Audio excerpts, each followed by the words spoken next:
કણ કણમાં શિવ છે, દરેક જગ્યાએ શિવ છે. વર્તમાન શિવ છે, ભવિષ્ય શિવ છે. બોલો હર હર મહાદેવ. ઓમ નમઃ શિવાય. દર્શક મિત્રો, આ માત્ર એક કથા નથી, પરંતુ એક સાધના છે, એક પ્રાર્થના છે. આથી હું તમામને વિનમ્ર નિવેદન કરું છું કે આ પવિત્ર કથાને શરૂઆતથી અંત સુધી જરૂરથી સાંભળજો અને વચ્ચે છોડીને ભગવાન શિવની આ કૃપાનો અનાદર ના કરો. જો તમે ભગવાન શિવની કૃપા મેળવવા માંગતા હો તો વિડીયોને લાઈક કરો અને કોમેન્ટમાં હર હર મહાદેવ અવશ્ય લખો. અને ચેનલમાં નવા હો તો ચેનલને સબસ્ક્રાઈબ અવશ્ય કરો. એકવાર ભગવાન શિવ અને માતા પાર્વતી કૈલાશ પર્વત પર બેઠા હતા. ત્યારે ભગવાન શિવે માતા પાર્વતીને કહ્યું, હે પાર્વતી, સાંભળો, આજે હું તમને એક એવા ભક્તની દિવ્ય કથા કહીશ જેના નિર્મળ પ્રેમે મારા હૃદયને ભક્તિના અમૃતથી ભીંજાવી દીધું. તે ભક્ત હતો થિન્નન, જે પાછળથી કનપ્પા તરીકે અમર થયો, જેનું નામ આજે પણ શ્રી કાલહસ્તીના ગાઢ જંગલોમાં ગુંજે છે. તે જંગલો જ્યાં સૂરજની કિરણો પાંદડાઓની ગીચ ડાળીઓમાંથી ઝાંખી રીતે ઝરતી અને હવામાં એક રહસ્યમય શાંતિ વ્યાપેલી હતી. ત્યાં થિન્નન નામનો એક શિકારી રહેતો. તેનું શરીર પર્વતની જેમ અડગ, ખભા પહોળા અને આંખોમાં એક એવો તેજ હતો જાણે સ્વયં દિવ્યતાનો સ્પર્શ તેમાં સમાયેલો હોય. ગામના લોકો તેને જંગલનો રાજા કહેતા, કારણ કે તે શિકારી હોવા છતાં તેના હૃદયમાં યોદ્ધાની નિષ્ઠા અને જીવો પ્રત્યે કરુણતાનો અજાણ્યો ભાવ હતો. દરરોજ સવારે જ્યારે જંગલ ધુમ્મસના પડદામાં ઢંકાયેલું હોય, થિન્નન પોતાનું ધનુષ્ય ખભે ચડાવી શિકાર માટે નીકળતો. તેની પત્ની નમ્ર સ્વરે તેને કહેતી, થિન્નન, આજે જલ્દી પાછા આવજો, આજે પૂર્ણિમાની રાત છે. તે હળવું મુસ્કાન આપી, ચિંતા ના કર, હું હંમેશા પાછો આવું છું, એમ કહી નીકળી પડતો. પણ એક દિવસ, હે પાર્વતી, જંગલની હવામાં કંઈક અલગ જ સુગંધ હતી, જાણે અદૃશ્ય શક્તિ તેને બોલાવી રહી હોય. પક્ષીઓના કલરવમાં એક મધુર ગીત હતું, પવનમાં સંગીતની લહેર હતી અને પાંદડાઓની ખડખડાટમાં જાણે દૈવી સંદેશ છુપાયેલો હોય. શિકારની શોધમાં થિન્નન એક એવી જગ્યાએ પહોંચ્યો જ્યાં તેના પગ ક્યારેય નહોતા પડ્યા. ત્યાં એક નાનકડા ખુલ્લા મેદાનની મધ્યમાં એક નાનકડા મંદિરમાં એક કાળો ગોળાકાર પથ્થર ઝળકી રહ્યો હતો, જે મારું શિવલિંગ હતું, જેમાંથી દિવ્ય પ્રકાશ નીકળતો હતો. થિન્નનની નજર તેના પર પડતા જ તેનું હૃદય એક અજાણી શાંતિથી ભરાઈ ગયું. તેને લાગ્યું જાણે તે સદીઓથી આ પવિત્ર સ્થાન સાથે જોડાયેલો હોય, જાણે તેનું આખું જીવન આ દિવ્ય ક્ષણ માટે જ હતું. તે શિવલિંગ પાસે બેસી ગયો. તેની આંખોમાં આંસુની ધારા વહેવા લાગી અને તે ઘણીવાર તેને નિહાળતો રહ્યો. તેના સાથીઓએ તેને પાછા ફરવા કહ્યું, પણ તેના પગ જાણે જડ થઈ ગયા હોય એવું લાગ્યું. તેને લાગ્યું કે તેણે પોતાની સૌથી પ્રિય વસ્તુ શોધી લીધી અને તે તેને છોડીને ક્યાંય જઈ શકે નહીં. તું કોણ છે? તેણે ધીમેથી પૂછ્યું. તને જોતાં મારું હૃદય શા માટે ભરાઈ આવે છે? તારી પાસે બેસીને મને આટલું સુકૂન શા માટે મળે છે? જાણે એક મધુર સ્વર ગુંજ્યો, હું તારો છું બેટા, અને તું મારો. થિન્નનની આંખોમાંથી ખુશીના આંસુ વહેવા લાગ્યા. બીજે દિવસે તે પોતાનું સૌથી પ્રિય ભોજન, પકાવેલું માંસ લઈને આવ્યો.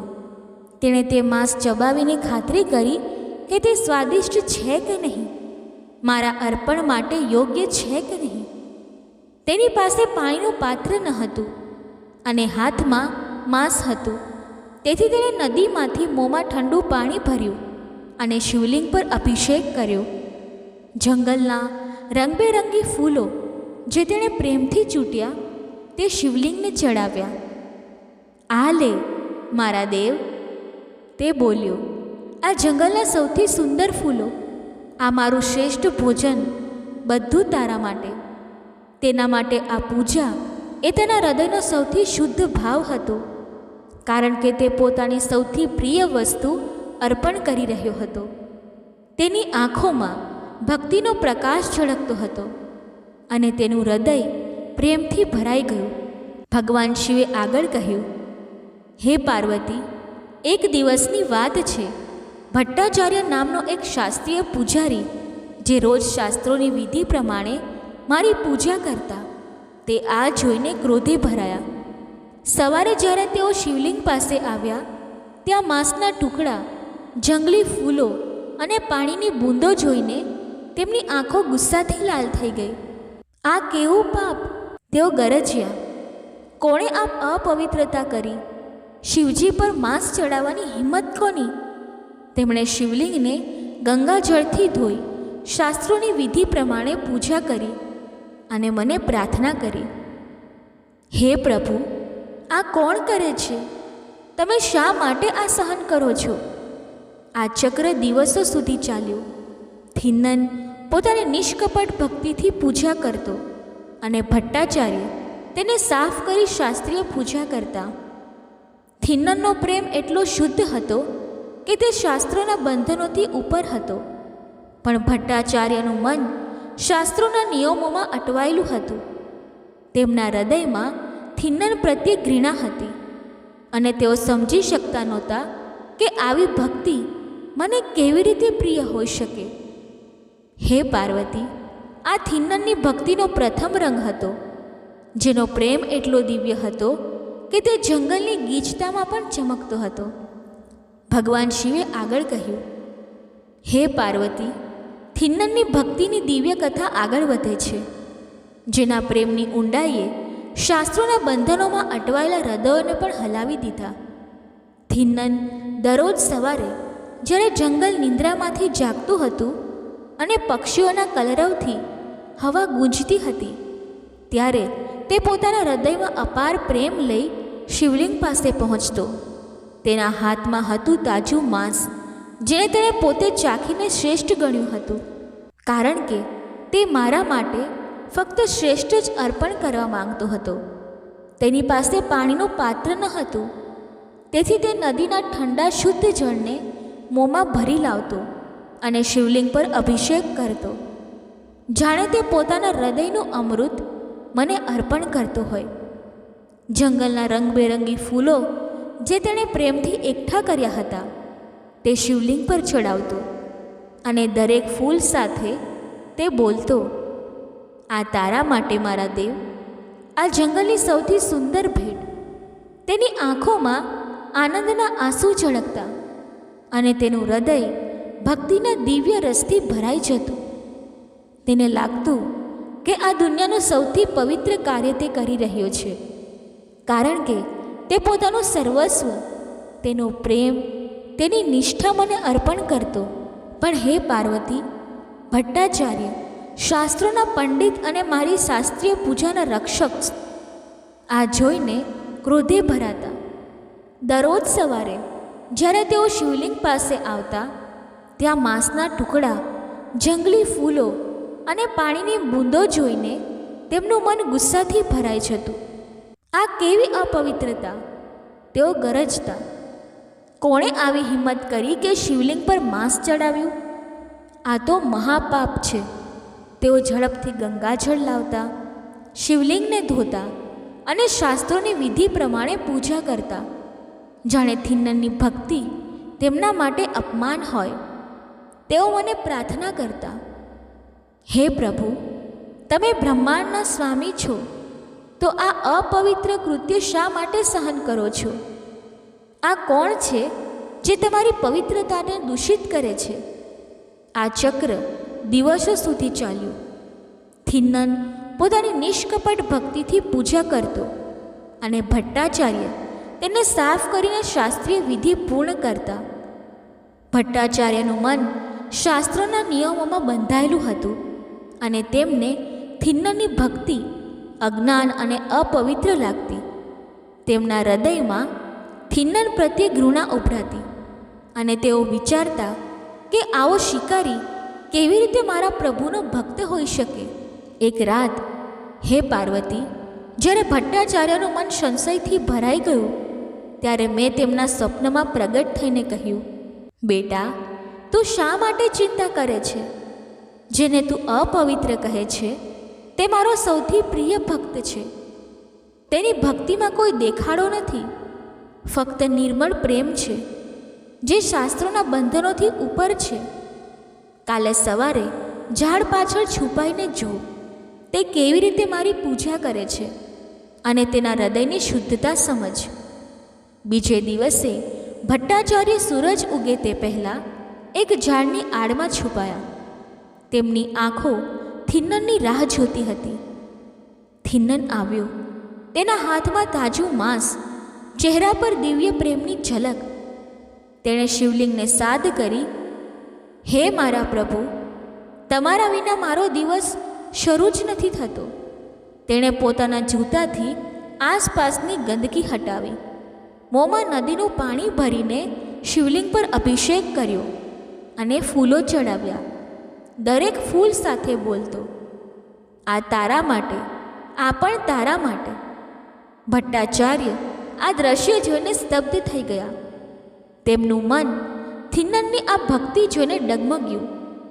એક તરફ તેમને ગુસ્સો આવ્યો કારણ કે તેમને આ પૂજા અશુદ્ધ લાગી, પણ બીજી તરફ તેમનું હૃદય થિન્નનના પ્રેમની શુદ્ધતાથી ભીંજાયું. તેમને આશ્ચર્ય થયું કે આવો નિર્મળ પ્રેમ તેમણે ક્યારેય નહોતો જોયો. તેમના મનમાં મારા પ્રત્યે પણ સંશય જાગ્યો. શું હું ખરેખર આવા ભક્તને સ્વીકારી શકું જે શાસ્ત્રોની વિધિથી અજાણ છે?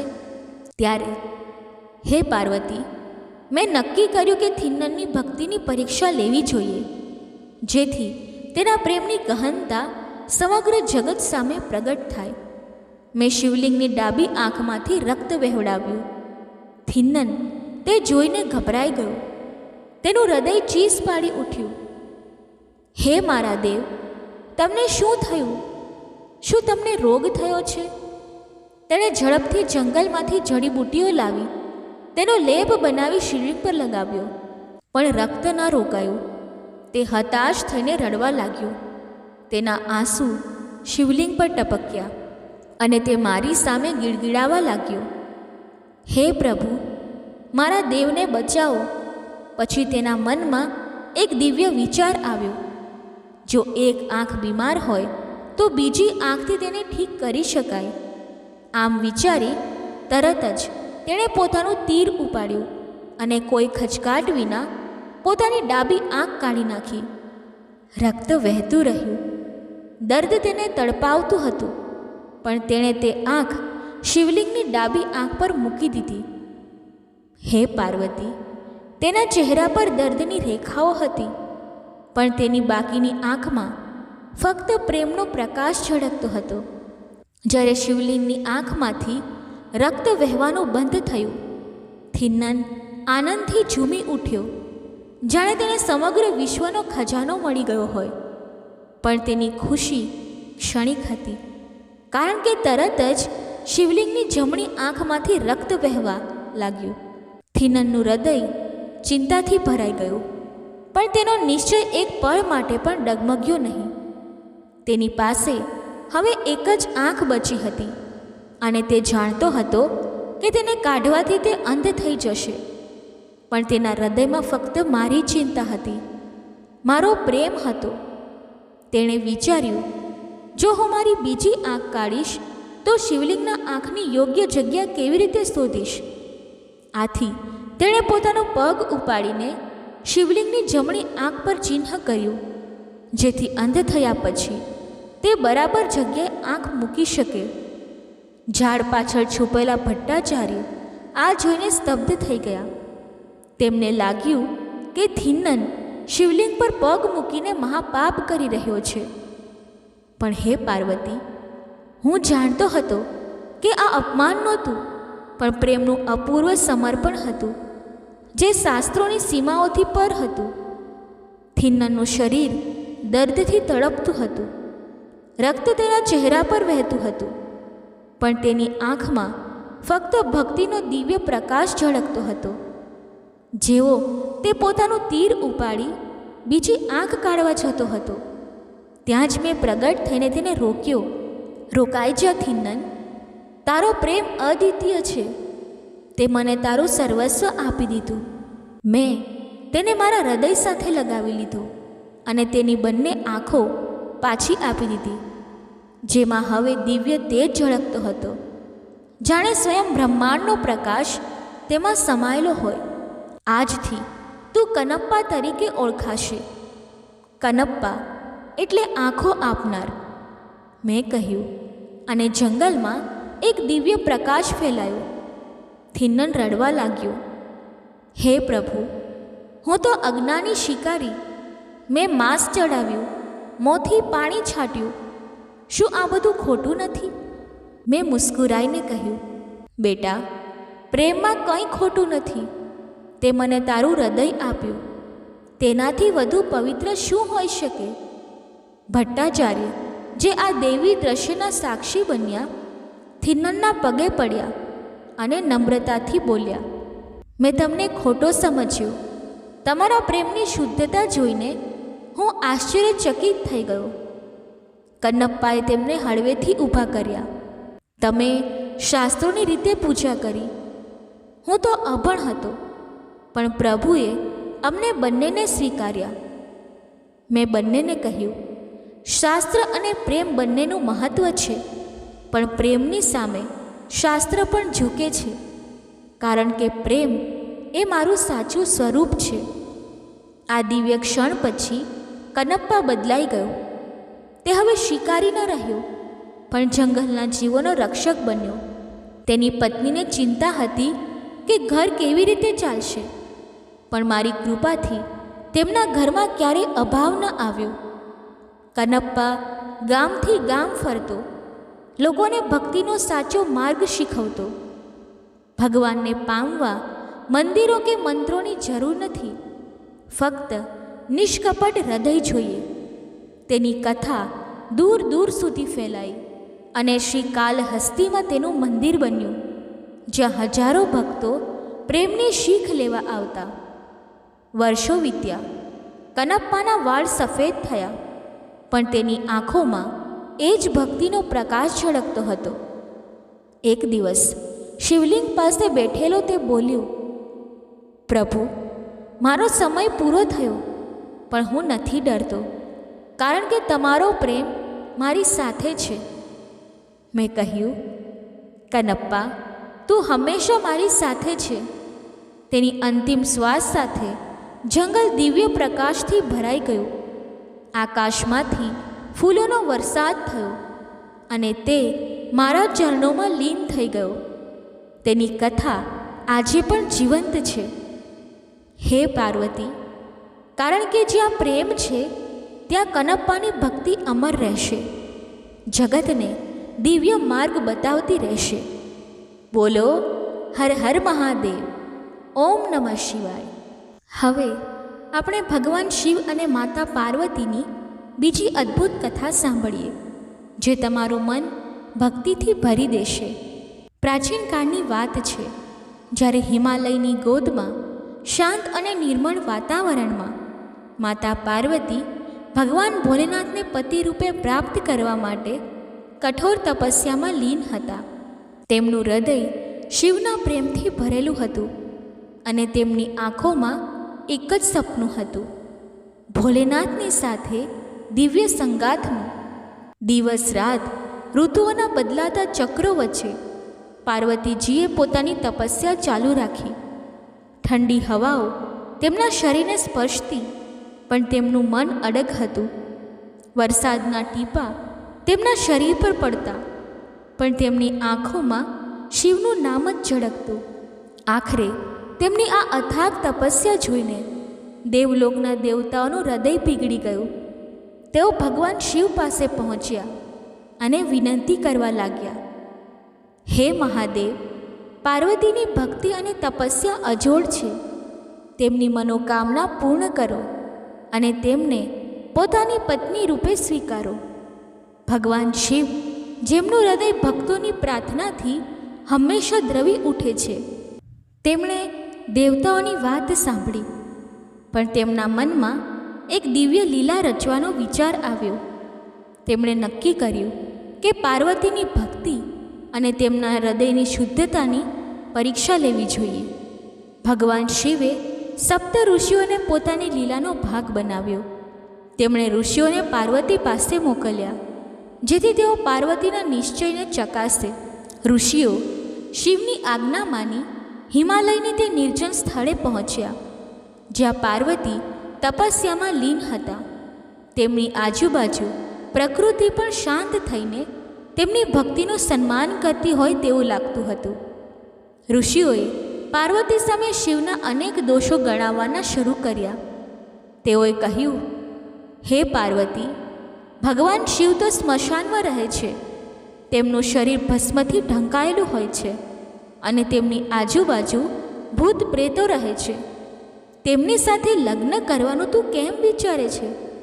તારે તો એવા પતિની શોધ કરવી જોઈએ જે સૌંદર્ય, ઐશ્વર્ય અને સમૃદ્ધિથી ભરપૂર હોય. શિવ સિવાય બીજા કોઈને પરણવું જોઈએ. આ સાંભળીને પણ પાર્વતીનું હૃદય ડગમગ્યું નહીં. તેમની આંખોમાં શિવ પ્રત્યેનો અખંડ પ્રેમ ઝળકી ઉઠ્યો. તેમણે નમ્ર પણ દ્રઢ સ્વરે કહ્યું, હે ઋષિઓ, મારું હૃદય ફક્ત ભોલેનાથને જ પતિરૂપે સ્વીકારવા માંગે છે. તેમના દોષો મારા માટે ગુણો છે, કારણ કે તેમનું હૃદય ભક્તોની ભક્તિ માટે હંમેશા ખુલ્લું હોય છે. હું તેમના સિવાય બીજા કોઈની સાથે લગ્ન કરવા બિલકુલ તૈયાર નથી. ઋષિઓએ પાર્વતીનો અડગ નિશ્ચય જોયો અને તેઓ શિવ પાસે પાછા ફર્યા. તેમની ભક્તિની પ્રશંસા કરવા લાગ્યા.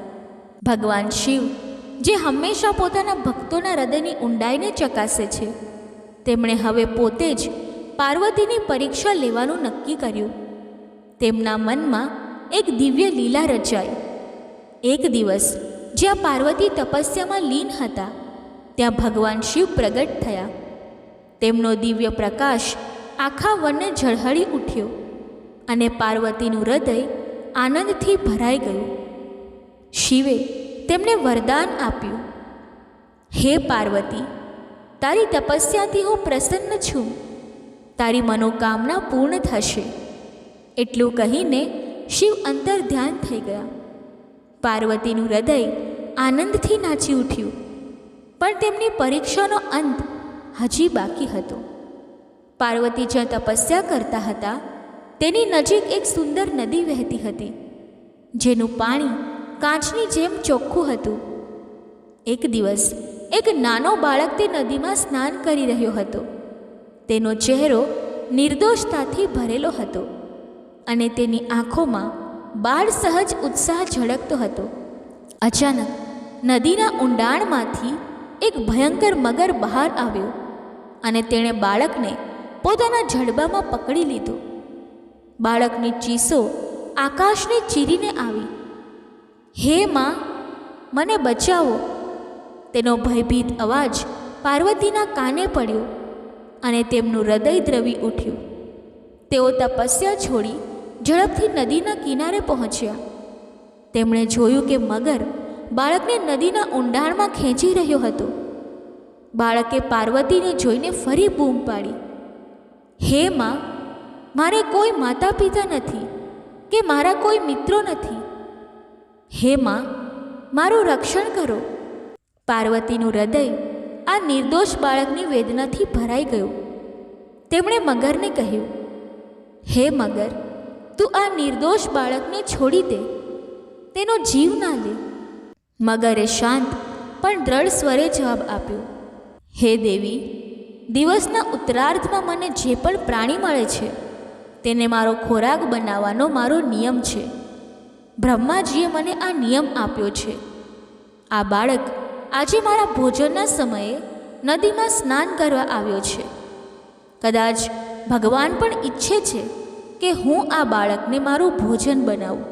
પાર્વતીનું હૃદય બાળકની વેદનાથી વ્યાકુળ થઈ ઉઠ્યું. તેમણે મગરને આજીજી કરી, હે મગર, તું આ બાળકને છોડી દે. બદલામાં તું જે માંગે તે હું આપવા તૈયાર છું. મગરે એક રહસ્યમય નજરથી પાર્વતીને જોયું અને શાંત સ્વરે કહ્યું, હે દેવી, હું આ બાળકને એક શરતે છોડી શકું છું. જો તું તારી કઠોર તપસ્યાથી ભગવાન શિવ પાસેથી મેળવેલું વરદાન, તે તપસ્યાનું ફળ મને આપી દે તો હું આ બાળકને મુક્ત કરીશ. આ વાત સાંભળીને પાર્વતીનું હૃદય એક ક્ષણ માટે થંભી ગયું. તેમણે લાખો વર્ષોની તપસ્યા કરી હતી, દરેક ક્ષણ શિવના નામે અર્પણ કરી હતી, અને આજે તે જ તપસ્યાનું ફળ એક નિર્દોષ જીવની રક્ષા માટે આપવું પડે. પણ પાર્વતીનું હૃદય કરુણા અને દયાથી ભરેલું હતું. તેમણે એક ઊંડો શ્વાસ લીધો અને દ્રઢ સ્વરે કહ્યું, હે મગર, હું મારી તપસ્યાનું ફળ તને આપવા સંપૂર્ણ તૈયાર છું, પરંતુ પહેલાં તું આ બાળકને છોડી દે. મગરે જાણે પાર્વતીના નિશ્ચયની ઊંડાઈ ચકાસવા માંગતો હોય તેમને સમજાવવાનો પ્રયત્ન કર્યો. હે દેવી, આવેશમાં આવીને નિર્ણય ના લો. તે લાખો વર્ષોની કઠોર તપસ્યા કરી છે, જે કોઈ દેવી દેવતા કે અસુર માટે પણ શક્ય નથી. આ નિર્દોષ બાળકનો જીવ બચાવવા માટે તું તારી આખી તપસ્યાનું ફળ મને આપવા માંગે છે? થોડો વિચાર કર. પાર્વતીની આંખોમાં નિશ્ચયની ચમક ઝળકી ઉઠી. તેમણે કહ્યું, હે મગર, મારો નિશ્ચય અટલ છે. હું તને મારી તપસ્યાનું ફળ આપું છું. તું આ બાળકને છોડી દે. મગરે પાર્વતીની આ દ્રઢતા જોઈને કહ્યું, જો તું સાચે જ તારી તપસ્યાનું ફળ મને દાન કરવા તૈયાર છે તો તેનો સંકલ્પ કર. પાર્વતીએ એક પણ ક્ષણનો વિલંબ કર્યા વિના તેમની તપસ્યાનું ફળ મગરને દાન કરવાનો સંકલ્પ કર્યો. જેવો જ તેમનો સંકલ્પ પૂર્ણ થયો, એક દિવ્ય પ્રકાશ નદીના કિનારે ફેલાઈ ગયો. મગરનું શરીર અચાનક તેજસ્વી બની ગયું, જાણે તેમાં પાર્વતીની તપસ્યાનું શુદ્ધ ફળ સમાઈ ગયું હોય. મગરે આનંદથી ભરેલા સ્વરે કહ્યું, હે સ્ત્રી, જુઓ, તારી તપસ્યાના ફળની અસરથી હું તેજસ્વી બની ગયો છું, પરંતુ તે આ બાળક માટે તારી જીવનની બધી પૂંજી બરબાદ કરી નાખી. જો તું ઈચ્છે તો હું તને તારી ભૂલ સુધારવા માટે એક વધુ તક આપી શકું છું. પાર્વતીનું હૃદય આ વાતથી ડગ્યું નહીં. તેમણે શાંત અને દ્રઢ સ્વરે જવાબ આપ્યો, હે મગર, હું ફરીથી તપસ્યા કરી શકું છું, પરંતુ જો તે આ બાળકને આજે તારો ખોરાક બનાવ્યો હોત તો તેને મનુષ્ય જીવન પાછું મળી શક્યું ના હોત. માનવ જીવન અમૂલ્ય છે. આ શબ્દોમાં પાર્વતીની કરુણા, તેમનો ત્યાગ અને તેમની શુદ્ધ ભક્તિનો સમન્વય હતો. અચાનક એક દિવ્ય ઘટના બની. બાળક અને મગર બંને નદીના કિનારેથી અદૃશ્ય થઈ ગયા, જાણે તેઓ ક્યારેય હતા જ નહીં. પાર્વતી એક ક્ષણ માટે સ્તબ્ધ થઈ ગયા. તેમના મનમાં વિચારોનું તોફાન શરૂ થયું. મેં મારી લાખો વર્ષોની તપસ્યાનું ફળ દાન કરી દીધું. હવે હું ફરીથી શિવને પ્રસન્ન કરવા માટે તપસ્યા શરૂ કરીશ. આ વિચાર સાથે તેમણે હિમાલયની ગોદમાં ફરીથી તપસ્યાનો આરંભ કર્યો. તેમનું હૃદય શિવના પ્રેમથી ભરેલું હતું અને તેમની આંખોમાં નવો સંકલ્પ ઝળકતો હતો. થોડા સમય પછી ભગવાન શિવ ફરીથી પાર્વતી સામે પ્રગટ થયા. તેમનો દિવ્ય પ્રકાશ આખા વનમાં ઝળહળી ઉઠ્યો. તેમણે પૂછ્યું, હે દેવી પાર્વતી, તું હવે શા માટે તપસ્યા કરે છે? પાર્વતીએ ભક્તિથી ભરેલા સ્વરે જવાબ આપ્યો, હે પ્રભુ, હું તમને મારા પતિ તરીકે મેળવવા માટે તપસ્યા કરી રહી હતી, પરંતુ મેં મારી તપસ્યાનું ફળ દાન કરી દીધું છે, એટલે હું તમને પ્રસન્ન કરવા ફરીથી તપસ્યા કરી રહી છું. શિવે એક રહસ્યમય સ્મિત સાથે કહ્યું, હે દેવી પાર્વતી, મેં જ તે બાળક અને મગરનું સ્વરૂપ ધારણ કર્યું હતું. હું તારી કસોટી કરી રહ્યો હતો કે તારું હૃદય એક પ્રાણીના સુખ દુઃખનો અનુભવ કરે છે કે નહીં. આ માટે મેં આ લીલા રચી હતી. હું અનેક સ્વરૂપોમાં દેખાઉં છું, પરંતુ હું એક જ છું. તારી કરુણા અને ત્યાગથી હું ખૂબ જ પ્રસન્ન છું. હવે તારે ફરીથી તપસ્યા કરવાની જરૂર નથી. હું તારી સાથે લગ્ન કરવા તૈયાર છું. આ શબ્દો સાંભળીને પાર્વતીની આંખોમાં આનંદના આંસુ ઝળકી ઉઠ્યા. તેમની લાખો વર્ષોની તપસ્યા આજે સફળ થઈ હતી. ત્યારબાદ દેવલોકમાં ઉત્સવનો માહોલ છવાઈ ગયો અને ભગવાન શિવ અને માતા પાર્વતીના દિવ્ય લગ્ન થયા. ચારે બાજુ આનંદ છવાઈ ગયો. બોલો હર હર મહાદેવ, ઓમ નમઃ શિવાય. એક વખત કૈલાશ પર્વત પર, જ્યાં દિવ્ય શાંતિ અને અનુપમ સૌંદર્યનો વાસ હતો, ભગવાન શિવ અને દેવી પાર્વતી એક સાથે વિરાજમાન હતા. શ્રાવણ માસનો આરંભ થઈ ચૂક્યો હતો. જ્યારે ધરતી શિવ ભક્તિના રંગોમાં રંગાઈ ગઈ હતી અને પ્રકૃતિ પોતે જ ભોલેનાથનો અભિષેક કરી રહી હતી, આવા જ એક શુભ ક્ષણે દેવી પાર્વતીએ મંદ મંદ મુસ્કાન સાથે મહાદેવને પૂછ્યું, હે પ્રાણનાથ, આ શ્રાવણ માસ તમારી કૃપા અને શક્તિનું પ્રતીક છે. ભક્તજનો આ માસમાં વિશેષ રૂપે તમારું પૂજન કરે છે અને શિવલિંગ પર જળ અર્પણ કરી પોતાની શ્રદ્ધા વ્યક્ત કરે છે. કૃપા કરીને મને જણાવો કે શ્રાવણ માસમાં માત્ર એક દિવસ શિવલિંગ પર જળ અર્પણ કરવાથી કયા પુણ્ય ફળની પ્રાપ્તિ થાય છે, અને જે લોકો આખો શ્રાવણ માસ શિવજીને જળ અર્પણ કરે છે તેનું કોઈ વિશેષ મહત્ત્વ છે કે તે માત્ર એક પરંપરા છે? ભગવાન શિવે પોતાની ગંભીર અને શાંત દ્રષ્ટિથી દેવી પાર્વતીને જોયું અને મધુર વાણીમાં ઉત્તર આપ્યો, હે પ્રિય પાર્વતી, તમારો પ્રશ્ન અત્યંત ગૂઢ અને કલ્યાણકારી છે. શિવલિંગ મારું સાક્ષાત સ્વરૂપ છે. તેની નિત્ય પૂજા કરનારાઓની હું હંમેશા રક્ષા કરું છું. તમે જોયું જ છે કે કેવી રીતે માત્ર 12 વર્ષની ઉંમરના માર્કંડેયને અમૃતત્વનું વરદાન પ્રાપ્ત થયું હતું. હે પાર્વતી, શિવલિંગ પર જળ ચડાવવાના નિયમો જણાવતા પહેલાં હું તમને મારા પરમ ભક્ત ધર્મદાસની એક પ્રાચીન કથા સંભળાવું છું, જેથી તમે શિવલિંગ પર જળ અર્પણ કરવાનું વાસ્તવિક પુણ્ય અને તેની પાછળનો ગહન અર્થ સમજી શકો. આ કથા ધર્મદાસ નામના મારા એક પરમ ભક્તની છે. ગંગાના પવિત્ર તટથી થોડે દૂર, જ્યાં લીલીછમ વનરાજી આકાશની નીલમણી જેવી નીલિમા સાથે મળતી હતી, ત્યાં એક નાનું લગભગ વિસ્મૃત ગામ વસેલું હતું. આ ગામનું નામ સમયની સાથે બદલાતું રહ્યું, પરંતુ તેની આત્મા હંમેશા સરળ અને નિષ્કલંક રહી. આ ગામના એક ખૂણે એક જર્જરિત પર્ણકુટીમાં ધર્મદાસ નામનો શિવભક્ત રહેતો હતો. ધર્મદાસનું નામ તેના ચરિત્રનું સચોટ દર્પણ હતું. ધર્મ એ જ તેનું કર્મ હતું અને ધર્મ એ જ તેનું મર્મ હતું. સંસારની દ્રષ્ટિએ તે અત્યંત નિર્ધન હતો. તેના શરીર પર વસ્ત્ર નામે થોડા ચીથરા હતા, જે અનેક ઋતુઓના થપાટ સહન કરી ચૂક્યા હતા, અને તેની કુટીર વરસાદ અને શિયાળાથી બચાવવામાં લગભગ અસમર્થ હતી. તેની પાસે ના તો પોતાની જમીન હતી, ના તો આવકનો કોઈ સ્થાયી સ્ત્રોત. તેનું જીવન ભિક્ષા પર નિર્ભર હતું. દરરોજ સવારે તે પોતાનું માટીનું ભિક્ષાપાત્ર લઈને ગામની ગલીઓમાં નીકળી પડતો.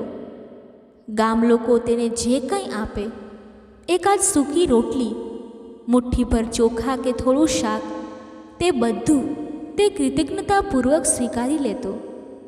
પરંતુ તે નિર્ધનતા તેના હૃદયની વિશાળતા પર ક્યારે હાવી ન થઈ શકી. જો ભિક્ષા માંગતી વખતે તેને કોઈ ભૂખ્યું બાળક, નબળું પશુ કે અન્ય યાચક મળે, તો તે પોતાની ભિક્ષાનો અડધો ભાગ પણ તેને આપવામાં ક્ષણભરનો પણ સંકોચ ના કરે. લોકો તેને જોઈને આશ્ચર્ય કરતા, પરંતુ ધર્મદાસની દ્રષ્ટિએ દરેક જીવમાં તેના આરાધ્ય, તેના ભોલેનાથનો વાસ હતો. તે માનતો હતો કે કોઈ ભૂખ્યાને ભોજન કરાવવું એ ખુદ શિવના મુખમાં નિવાલો મૂકવા જેવું હતું. તેનું એકમાત્ર અને અક્ષય ધન હતું ભગવાન શિવમાં તેનો અતૂટ, અવિચલ અને અનન્ય વિશ્વાસ. આ વિશ્વાસ જ તેની શક્તિ હતી, તેનો સંતોષ હતો અને તેનો સર્વસ્વ હતો. ધર્મદાસની દિનચર્યા શિવથી જ શરૂ થતી અને શિવમાં જ વિલીન થઈ જતી.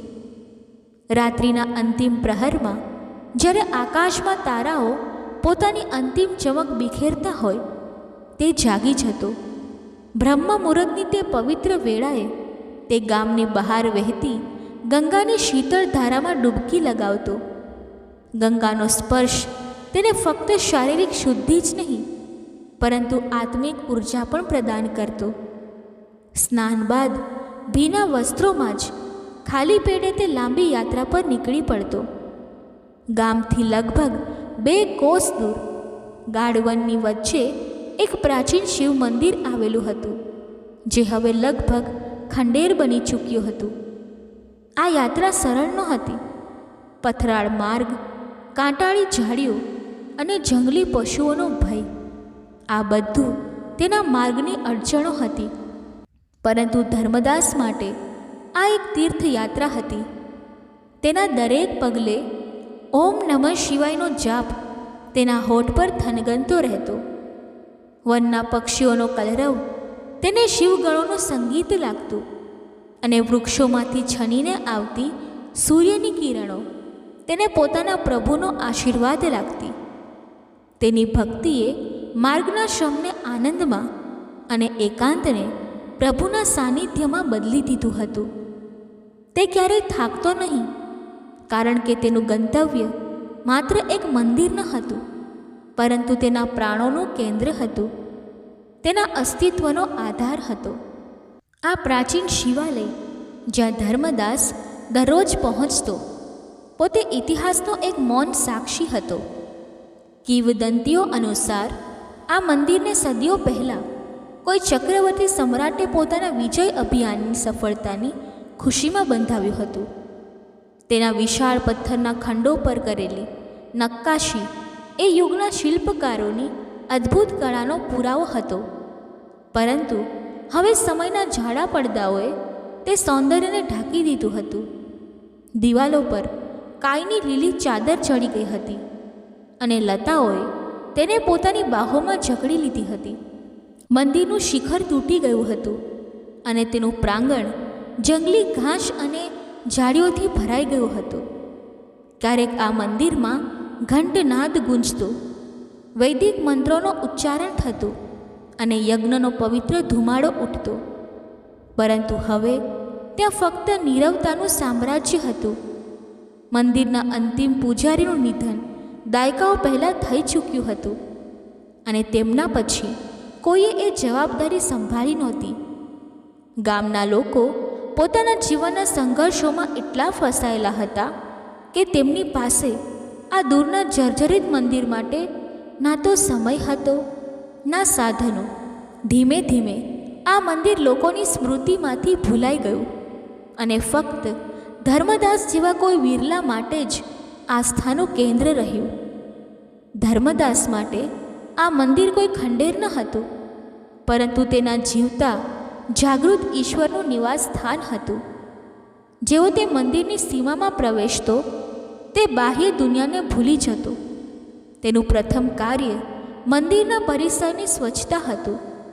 તે પોતાના નાજુક શરીરમાં અપાર ઉર્જા ભરીને કામે લાગી જતો. નરી હથેળીઓથી તે કાંટાળી ઝાડીઓ અને જંગલી ઘાસ ઉખેડી નાખતો. તૂટેલી ડાળીઓ અને સૂકા પાંદડા એકઠા કરી એક બાજુ કરતો. મંદિરની લાદી જે ધૂળ અને પક્ષીઓની બીટથી ભરેલું રહેતું તેને તે ગંગાજળથી ધોતો. ગર્ભગૃહની સ્વચ્છતા, ગર્ભગૃહમાં જ્યાં ગાઢ અંધકાર અને સીલનની ગંધ વ્યાપ્ત હતી ત્યાં સ્વયંભૂ શિવલિંગ વિરાજમાન હતું. ધર્મદાસ અત્યંત શ્રદ્ધા અને સાવધાનીથી શિવલિંગને સ્પર્શ કરતો. તે તેને ગંગાજળથી સ્નાન કરાવતો. પછી જંગલમાંથી તોડેલા બીલીપત્ર અને જંગલી ફૂલોથી તેનો શણગાર કરતો. તેની પાસે ચંદન, ધૂપ કે નૈવેદ્ય કશું ન હતું, પરંતુ તેની પાસે ભક્તિથી ભીંજાયેલા આંસુ હતા, જે તે પોતાના પ્રભુના ચરણોમાં અર્પણ કરતો. આ તેના માટે કોઈ નિત્યકર્મ ન હતું, પરંતુ એક પ્રેમથી ભરેલો સંવાદ હતો, એક સમર્પણની ક્રિયા હતી. આ સેવાના બદલામાં તેણે ક્યારેય કશું માંગ્યું નહીં. તેની પૂજા નિષ્કામ હતી, તેની ભક્તિ નિસ્વાર્થ હતી. તે આ મંદિરનો અઘોષિત પૂજારી, સંરક્ષક અને એકમાત્ર ભક્ત હતો. વર્ષા ઋતુ પોતાના પૂર્ણ યૌવન પર હતી. આકાશમાં કાળા કાળા વાદળો એવી રીતે ઘૂમરાતા હતા, માનો કોઈ વિશાળ ગજસેના પર્વત સાથે અથડાવા આતુર હોય. ઘણા દિવસોથી મુશળધાર વરસાદ પડી રહ્યો હતો. એક આવા જ દિવસે જ્યારે ધર્મદાસ પોતાની નિત્ય સેવામાં લીન હતો, તેનું ધ્યાન ગર્ભગૃહની છત તરફ ગયું. તેણે જોયું કે છતના એક ભાગમાંથી પાણીના ટીપાં ઝરતા હતા. આ જોઈને તેનું મન ચિંતિત થઈ ગયું. બીજા દિવસે વરસાદ વધુ પ્રચંડ હતો. જ્યારે ધર્મદાસ મંદિરે પહોંચ્યો ત્યારે તેનું હૃદય અજાણ્યા ભયથી કાંપી ઉઠ્યું. ગર્ભગૃહની અંદરનું દ્રશ્ય જોઈને તેના પગ નીચેથી જમીન ખસી ગઈ. છતમાં પડેલી તિરાડ હવે વધુ પહોળી થઈ ગઈ હતી અને તેમાંથી પાણીની એક અવિરત ધારા સીધી શિવલિંગ પર પડતી હતી. આ દ્રશ્ય ધર્મદાસ માટે અસહ્ય હતું. તેને એવું લાગ્યું માનો કોઈ તેના આરાધ્ય દેવને કષ્ટ આપી રહ્યું હોય, માનો કોઈ તેમના મસ્તક પર સતત પ્રહાર કરી રહ્યું હોય. તેની આંખોમાંથી અશ્રુઓની અવિરત ધારા વહેવા લાગી. હે મારા પ્રભુ, આ હું શું જોઈ રહ્યો છું? તમારો આ ભક્ત કેટલો અભાગી છે કે તમારા ઘરને પણ સુરક્ષિત નથી રાખી શકતો. તે બિલખી ઉઠ્યો. તેનું દુઃખ તુરત જ એક દ્રઢ સંકલ્પમાં રૂપાંતરિત થઈ ગયું. તેણે તે જ ક્ષણે શિવલિંગને સાક્ષી રાખીને એક મૌન પ્રતિજ્ઞા લીધી. આ કોઈ દેખાડાની જાહેરાત ન હતી, પરંતુ આત્માનો એક મૌન પણ વજ્રસ જેવો સંકલ્પ હતો. તેણે શિવલિંગને સ્પર્શ કર્યો અને મનમાં બોલ્યો, હે ભોલેનાથ, જ્યાં સુધી હું આ મંદિરનો જીર્ણોદ્ધાર નહીં કરાવું ત્યાં સુધી હું ચેનથી નહીં બેસું. તમે જ મને શક્તિ આપજો, તમે જ મારો માર્ગ પ્રશસ્ત કરજો. તે દિવસથી ધર્મદાસનું જીવન એક નવા મિશનમાં ઢળી ગયું. હવે તેની ભિક્ષા ફક્ત પેટ ભરવા માટે ન હતી, પરંતુ મંદિરના પુનઃનિર્માણ માટે એક એક પૈસો બચાવવાનું સાધન બની ગઈ હતી. આ તપસ્યા અત્યંત કઠિન હતી. તેને દિવસભરમાં જે 2-4 રોટલીઓ મળતી તેમાંથી તે અડધી જ ખાતો અને અડધી બીજા દિવસ માટે રાખી દેતો, જેથી ભિક્ષામાં મળેલા કેટલાક સિક્કાઓ બચાવી શકે. ઘણી રાતો તેને ભૂખ્યા પેટે જ ગુજારવી પડતી. ભૂખની પીડાને તે પોતાના પ્રભુ માટે એક ભેટ, એક તપસ્યા માનીને સહન કરી લેતો. ગામના લોકોએ જ્યારે તેનું આ વર્તન જોયું તો તેઓ તેને પાગલ માનવા લાગ્યા.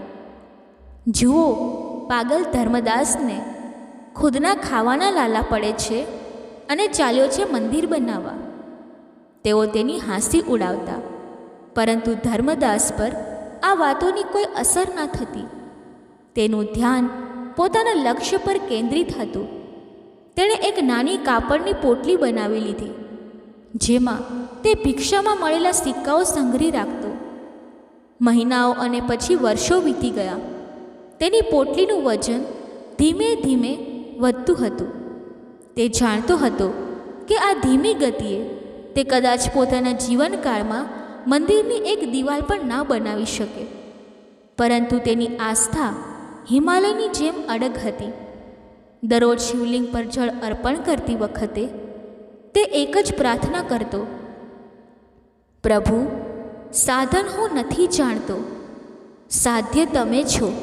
આ સંકલ્પ મારો નથી, તમારો છે. તેને પૂર્ણ પણ તમે જ કરશો.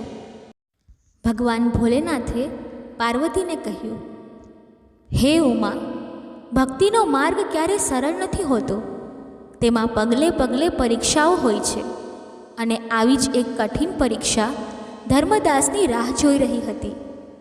એક દિવસ જ્યારે ધર્મદાસ પોતાની નિત્ય ભિક્ષાવૃત્તિ માટે નીકળ્યો, ત્યારે ગામની બહાર એક વિશાળ વડના વૃક્ષ નીચે એક મોટો કાફલો ઊભેલો હતો. આ કાફલો દેશના પ્રસિદ્ધ અને ધનવાન વેપારી વિત્તપાલનો હતો.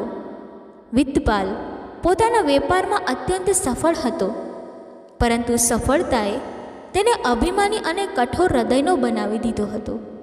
તે માણસોને તેમની સંપત્તિથી તોલતો. જ્યારે તેની નજર ચિથરાઓમાં લપેટાયેલા ધર્મદાસ પર પડી, જે આશાભરી નજરે તેની તરફ આવી રહ્યો હતો, તો તેના ચહેરા પર ઘૃણાના ભાવ ઉભરી આવ્યા. ધર્મદાસે વિનમ્રતાથી હાથ જોડીને કહ્યું, શેઠજી, ભગવાન તમારું ભલું કરે. થોડી ભિક્ષા મળે તો. વિત્તપાલે તેને વચ્ચેથી ટોકીને વ્યંગમાં કહ્યું, અરે, તમારા જેવા હટ્ટાકટ્ટા લોકો કામ કરવાને બદલે હાથ ફેલાવવાનું જ જાણો છો. જાઓ, મહેનત કરો તો જ કંઈક મળશે. મફતની રોટલી તોડવાનું છોડી દો. ધર્મદાસના સ્વાભિમાનને ઠેસ પહોંચી, પરંતુ તેણે પોતાનો સંયમ ના ગુમાવ્યો. તેણે વધુ વિનમ્રતાથી ઉત્તર આપ્યો, મહારાજ, હું મહેનતથી ડરતો નથી. હું તો મારું આખું જીવન મારા ભગવાન શિવની સેવામાં લગાવવા માંગુ છું. આ સાંભળીને વિત્તપાલનો વ્યંગ વધુ તીવ્ર થયો. તે ખડખડાટ હસવા લાગ્યો. સેવા?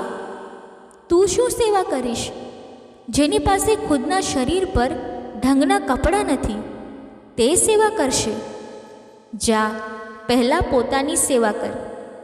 ધર્મદાસે વિચાર્યું કે કદાચ આ ધનવાન વ્યક્તિ તેની મદદ કરી શકે. તેણે મોટી આશાથી તેને પોતાના જર્જરિત શિવ મંદિરના જીર્ણોદ્ધારના સંકલ્પ વિશે જણાવ્યું. આ સાંભળીને વિત્તપાલની હાસ્યનો પાર ન રહ્યો. તે પેટ પકડીને હસવા લાગ્યો. તેના નોકર ચાકરો પણ પોતાના સ્વામીને હસતા જોઈ ધીમેથી હસવા લાગ્યા, જેથી ધર્મદાસનું અપમાન વધુ ગાઢ બન્યું. તું પાગલ થઈ ગયો છે ભિખારી? વિત્તપાલે કહ્યું, તને અંદાજો છે કે એક મંદિરના પુનઃનિર્માણમાં કેટલો ખર્ચો થાય? લાખો સોનાની મુદ્રાઓ લાગશે. તું તારી આખી જિંદગીની ભિક્ષાથી તેની એક ઈંટ પણ નહીં ખરીદી શકે. આ બધું ઢોંગ છોડીને કોઈ કામ ધંધો કર. ધર્મદાસની આંખોમાં આંસુ આવી ગયા, પરંતુ તેની વાણીમાં દ્રઢતા હતી. તેણે કહ્યું, હે મહારાજ, તમારી પાસે ધનનો ભંડાર હોઈ શકે, પરંતુ મારી પાસે આસ્થાનો સાગર છે. ધન ઘટી શકે, પરંતુ આસ્થા નહીં. મારો સહારો કોઈ મનુષ્ય નથી, સ્વયં ભગવાન શિવ છે, અને તેમના માટે કશું અસંભવ નથી. ધર્મપાલના આ આત્મવિશ્વાસથી ભરેલા ઉત્તરે વિત્તપાલના અહંકારને વધુ ભડકાવ્યો. તેને લાગ્યું કે એક ભિખારી તેને ઉપદેશ આપી રહ્યો છે. તેણે ક્રોધે બૂમ પાડી, દૂર થા અહીંથી, ફરીથી તારું મોં ન દેખાડતો. ધર્મદાસે અપમાનનો ઘૂંટ પીને ભારે મનથી ત્યાંથી વિદાય લીધી. તે રાત્રે તેને ઊંઘ ન આવી. વેપારીના કટુ શબ્દો તેના કાનમાં ગૂંજતા રહ્યા, પરંતુ આ અપમાને તેના સંકલ્પને તોડ્યો નહીં, પરંતુ તેને વધુ મજબૂત બનાવ્યો. તેણે આને પોતાના ભોલેનાથની પરીક્ષા માની અને નિશ્ચય કર્યો કે હવે તે કોઈ મનુષ્ય સામે હાથ નહીં ફેલાવે, ફક્ત પોતાના પ્રભુ પાસે જ માંગશે.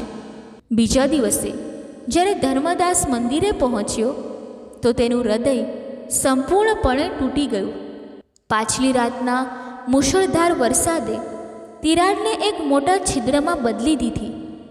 હવે પાણીના ટીપાં નહીં, પરંતુ એક જાડી ધારા સીધી શિવલિંગના મસ્તક પર પડતી હતી, જેનાથી ટપ ટપનો અવાજ સતત થઈ રહ્યો હતો. આ જોઈને ધર્મદાસને એવું લાગ્યું માનો કોઈ તેના હૃદયમાં છરો ઝીંકી દીધો હોય. તે પાગલની જેમ દોડ્યો અને તે છિદ્રને બંધ કરવાનો વ્યર્થ પ્રયાસ કરવા લાગ્યો. તે છત પર ચડી ગયો. પાંદડા, માટી, પથ્થર જે મળ્યું તેનાથી છિદ્ર ભરવાની કોશિશ કરી, પરંતુ બધું વ્યર્થ. પાણીનો પ્રવાહ વધુ તીવ્ર બન્યો. અંતે સંપૂર્ણપણે હારીને તે નીચે ઉતર્યો અને શિવલિંગના ચરણોમાં ઢળી પડીને ફૂટી ફૂટીને રડવા લાગ્યો. આ એક ભક્તનું પોતાના ભગવાન સમક્ષ સંપૂર્ણ આત્મસમર્પણ હતું. હે પ્રભુ, હું હારી ગયો. હું અક્ષમ છું, અયોગ્ય છું. હું તમારી સેવા કરવા લાયક નથી. મને માફ કરો મારા સ્વામી, મને માફ કરો. તેના આંસુ વરસાદના જળમાં ભળીને શિવલિંગને ધોઈ રહ્યા હતા. તે જ ગહન નિરાશાની ક્ષણે તેના મનમાં એક દિવ્ય વિચાર ઝબક્યો, જેવો ઘટાટોપ વાદળો વચ્ચે વીજળી ચમકે. તેણે વિચાર્યું, જો હું આ જળને રોકી નથી શકતો તો શું હું તેને વ્યર્થ કેમ જવા દઉં? આ જળ જે આકાશમાંથી આવે છે તેમાં ગંગાનું પવિત્ર જળ છે, જે મારા પ્રભુનો અભિષેક કરવા આવ્યું છે. હું તેને રોકીશ નહીં. હું આ દિવ્ય ક્રિયાનું માધ્યમ બનીશ. હું આ સમસ્યાને જ મારી સૌથી મોટી પૂજા બનાવીશ. આ વિચાર આવતા જ તેની સમગ્ર નિરાશા દૂર થઈ ગઈ. તે ઉઠ્યો અને નદી તરફ દોડ્યો. ત્યાં તેને એક જૂનો તૂટેલો માટીનો ઘડો મળ્યો. તે તેને લઈ આવ્યો અને ગંગાના જળમાં તેને ખૂબ સારી રીતે ધોઈને સાફ કર્યો, માનો તે કોઈ સોનાનો કળશ હોય. પછી તે તેને લઈને ગર્ભગૃહમાં આવ્યો અને અત્યંત સાવધાનીથી તેને બરાબર તે સ્થાને મૂક્યો જ્યાં છતમાંથી પાણીની ધારા પડતી હતી. હવે ધર્મદાસનો એક નવો અનોખો અનુષ્ઠાન શરૂ થયો. તે દિવસ રાત ગર્ભગૃહમાં જ રહેવા લાગ્યો. તે કલાકો સુધી એ ઘડાને પકડીને ઊભો રહેતો, જેથી પાણીનું એક પણ ટીપું વ્યર્થ ન જાય. જ્યારે ઘડો ભરાઈ જતો તો તેને ઉપાડતો અને ઓમ નમઃ શિવાયના પવિત્ર મંત્રનો ઉચ્ચાર કરતા અત્યંત ભક્તિભાવે તે જળ શિવલિંગ પર અર્પણ કરતો. આ એક એવો અભિષેક હતો જે કોઈ રાજા મહારાજાના અભિષેક કરતાં પણ ક્યાંય વધુ ભવ્ય અને પવિત્ર હતો, કારણ કે તેમાં એક ભક્તનું સર્વસ્વ સમર્પણ ભરેલું હતું. દિવસો, સપ્તાહો અને પછી મહિનાઓ વીતી ગયા. ધર્મદાસનો આ ક્રમ અવિરત ચાલતું રહ્યું. તેણે ખાવું, પીવું, સૂવું, જાગવું લગભગ ત્યજી દીધું હતું. તેનું શરીર સૂકાઈને કાંટા જેવું થઈ ગયું હતું. તેના હાડકાં દેખાવા લાગ્યા હતા, પરંતુ તેની આંખોમાં એક અલૌકિક દિવ્ય જ્યોતિ ઝળકતી રહેતી. આ તેની તપસ્યાની અગ્નિ હતી. તેનું શરીર નબળું પડતું હતું, પરંતુ તેની આત્મા દિવસે દિવસે બળવાન બનતી હતી. તેની આ અનોખી અને અવિશ્વસનીય ભક્તિ જોઈને સ્વર્ગમાં બેઠેલા દેવતાઓ પણ ચકિત થઈ ગયા અને એકબીજાને કહેવા લાગ્યા, ધન્ય છે આ ભક્ત અને ધન્ય છે તેની ભક્તિ. આવું સમર્પણ તો અમે સતયુગમાં પણ નથી જોયું. એક રાત્રે આકાશ નિર્મળ હતું અને ચંદ્ર પોતાની પૂર્ણ આભાથી ઝળકી રહ્યો હતો. વરસાદ થંભી ગયો. ધર્મદાસ દિવસભરની સેવાથી સંપૂર્ણ થાકીને શિવલિંગ પાસે જમીન પર ઊંઘતાની સાથે જ ગાઢ નિંદ્રામાં ચાલ્યો ગયો. તે ગાઢ નિંદ્રામાં તેણે એક અદ્ભુત સ્વપ્ન જોયું. સ્વપ્નમાં તે જર્જરિત મંદિર એક ભવ્ય સોનાથી મઢેલા કૈલાશમાં રૂપાંતરિત થઈ ગયું. ચારે બાજુ દિવ્ય પ્રકાશ, સુગંધ અને સંગીત વ્યાપ્ત હતા અને તે પ્રકાશની વચ્ચેથી સ્વયં ભગવાન શિવ પોતાના સૌમ્ય અને કરુણામય રૂપમાં પ્રગટ થયા. તેમના મુખ પર ચંદ્રની શીતળતા અને કરોડો સૂર્યોનું તેજ હતું. તેમણે પોતાનો વરદ હસ્ત ઉઠાવ્યો અને તેમની અમૃતમયી વાણી ધર્મદાસના કાને પડી. ઉઠ મારા પ્રિય ભક્ત ધર્મદાસ, હું તારી નિષ્ઠા, તારા સમર્પણ અને તારી આ અનોખી ભક્તિથી અત્યંત પ્રસન્ન છું. તે અભાવમાં પણ સેવાનો જે માર્ગ શોધ્યો છે એ અતુલનીય છે. તે છતમાંથી ટપકતા સામાન્ય જળને તારી ભક્તિથી તીર્થ જળ બનાવી દીધું. આ જળ નહોતું, તે તારી આંખોના આંસુ અને તારા હૃદયનો પ્રેમ હતો જે તે મને અર્પણ કર્યો. સંસાર સોનું અને રત્નો અર્પણ કરે છે, પરંતુ તે તારું સર્વસ્વ અર્પણ કર્યું છે. તારી પરીક્ષા પૂર્ણ થઈ. કાલે સવારે જ્યારે તું જાગીશ ત્યારે તારો સંકલ્પ પૂર્ણ થવાનો માર્ગ પ્રશસ્ત થઈ જશે. ધર્મદાસની નિંદ્રા તૂટી. સ્વપ્ન એટલું જીવંત હતું કે તેને લાગ્યું માનો બધું સાચે જ બન્યું હોય. તેણે ચારે બાજુ જોયું. તે જ અંધકાર, તે જ સીલન અને તે જ ખંડેર. તેને લાગ્યું કે કદાચ આ તેની કલ્પના હતી, પરંતુ તે જ ક્ષણે તેનું ધ્યાન એક વાત પર ગયું. મંદિરમાં સંપૂર્ણ શાંતિ હતી. ટપ ટપનો તે અવાજ જે તેના જીવનનું સંગીત બની ગયો હતો હવે નહોતો આવતો. તેણે આશ્ચર્યથી ઉપર જોયું. છત સંપૂર્ણપણે બરાબર હતી. ત્યાં કોઈ છિદ્ર કે તિરાડ નહોતી. તે અચંબામાં નીચે જોવા જતો હતો. ત્યાં ભોરની પ્રથમ કિરણ ગર્ભગૃહમાં પ્રવેશી અને તેની નજર તે સ્થાન પર પડી જ્યાં તે માટીનો ઘડો રાખતો હતો. ત્યાં જે દ્રશ્ય હતું તે જોઈને તેની આંખો ખુલ્લીની ખુલ્લી રહી ગઈ. તે સ્થાને એક વિશાળ અદ્ભુત હીરો પડેલો હતો જે કોઈ તારાની જેમ ઝળકી રહ્યો હતો. તેમાંથી નીકળતો પ્રકાશ એટલો તીવ્ર હતો કે તેણે આખા ગર્ભગૃહને ઝગમગાવી દીધું. દિવાલો પર ઇન્દ્રધનુષી રંગો નાચી રહ્યા હતા. ધર્મદાસને સમજતા વાર ન લાગી. આ તેના પ્રભુનો પ્રસાદ હતો. તેના સ્વપ્નનું સત્ય હતું. તે ધન કે સંપત્તિ જોઈને નહીં, પરંતુ પોતાના ભોલેનાથની કૃપા જોઈને અભિભૂત થઈ ગયો. તે ઘૂંટણે બેસી ગયો અને તેના મુખમાંથી શબ્દો ન નીકળ્યા. ફક્ત આંખોમાંથી આનંદ અને કૃતજ્ઞતાના આંસુ વહેવા લાગ્યા. તેણે કાપતા હાથે તે હીરો ઉપાડ્યો. તેને તેનું વજન નહીં, પરંતુ પોતાના ભોલેનાથના અસીમ પ્રેમનો ભાર અનુભવાયો. ધર્મદાસ તે દિવ્ય મણી લઈને ગામ પહોંચ્યો. જે ગામવાળાઓએ તેને પાગલ કહ્યો હતો, તેઓ તે હીરાની ચમક જોઈને સ્તબ્ધ થઈ ગયા. તેમની આંખોમાં હવે ઉપહાસ નહીં, પરંતુ ધર્મદાસ પ્રત્યે શ્રદ્ધા અને સન્માન હતું. આ વાત જંગલની આગની જેમ ફેલાઈ અને રાજ્યના રાજા સુધી પહોંચી. રાજાએ તુરંત જ ધર્મદાસને મહેલમાં બોલાવ્યો. રાજસભામાં જ્યાં મોટા મોટા મંત્રીઓ અને સામંતો બેઠા હતા, ત્યાં ચિત્રાઓમાં લપેટાયેલો ધર્મદાસ તે હીરો હાથમાં લઈને ઊભો હતો. રાજાએ જ્યારે હીરા વિશે પૂછ્યું તો ધર્મદાસે કંઈ પણ છુપાવ્યા વિના આખી કથા સંભળાવી. રાજા અને આખી સભા તેની કથા સાંભળીને નિશબ્દ થઈ ગઈ. રાજાએ તરત જ રાજ્યના સૌથી મોટા ઝવેરીઓ અને પંડિતોને બોલાવ્યા. તેમણે હીરાની તપાસ કરી અને હાથ જોડીને કહ્યું, મહારાજ, આ કોઈ સામાન્ય હીરો નથી.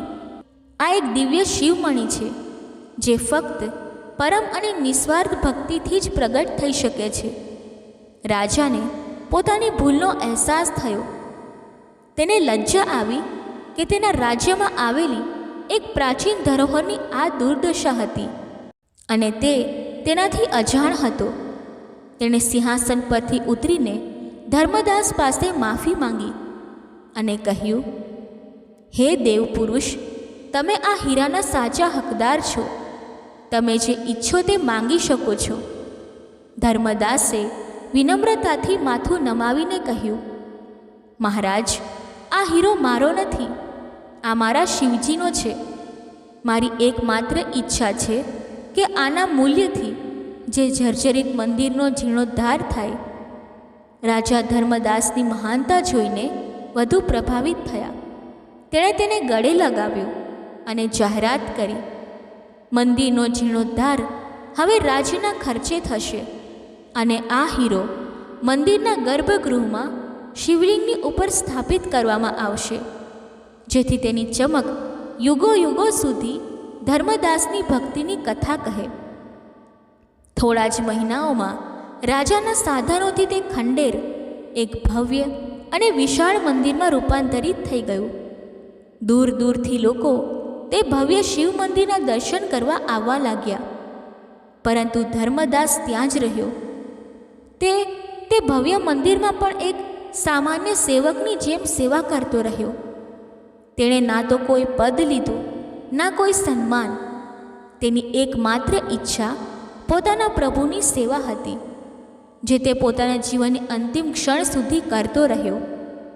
પોતાની કથા સમાપ્ત કરતા ભગવાન શિવે દેવી પાર્વતી તરફ જોઈને કહ્યું, હે પ્રિયે, હવે તું સમજી કે મારા માટે અર્પણનું મૂલ્ય વસ્તુમાં નથી, ભાવમાં છે. ધર્મદાસે જે જળ ચડાવ્યું તે સામાન્ય નહોતું. તેમાં તેનો ત્યાગ, તેનું કષ્ટ, તેનો પ્રેમ અને તેનું સર્વસ્વ સમર્પણ ભળેલું હતું. તેથી શ્રાવણ માસમાં જે ભક્તિ સાચા હૃદયથી પોતાની ક્ષમતા મુજબ ભલે એક લોટો જળ પણ મને અર્પણ કરે છે, હું તેને એ જ ભાવથી સ્વીકારું છું, જેમ હું ધર્મદાસના અશ્રુ મિશ્રિત જળને સ્વીકાર્યું હતું. તેની શ્રદ્ધા તેના બધા પાપોને ધોઈ નાખે છે અને તેની દરેક મનોકામનાને પૂર્ણ કરે છે. આ જ છે જળ અર્પણનું વાસ્તવિક રહસ્ય. આ સાંભળીને માતા પાર્વતીનું મુખમંડળ પૂર્ણ જ્ઞાનના પ્રકાશથી ઝળકી ઉઠ્યું. તેમણે હાથ જોડીને પોતાના સ્વામીને પ્રણામ કર્યા, કારણ કે આજે તેમને ભક્તિના સૌથી ગહન અને સૌથી સરળ સત્યનું જ્ઞાન પ્રાપ્ત થયું હતું. બોલો હર હર મહાદેવ. ઓમ નમઃ શિવાય. દર્શક મિત્રો, કથા બોલતી વખતે જો મારાથી કોઈ ભૂલ થઈ હોય તો હું ક્ષમા માંગુ છું અને આશા રાખું છું કે તમને આ કથા પસંદ આવી હશે.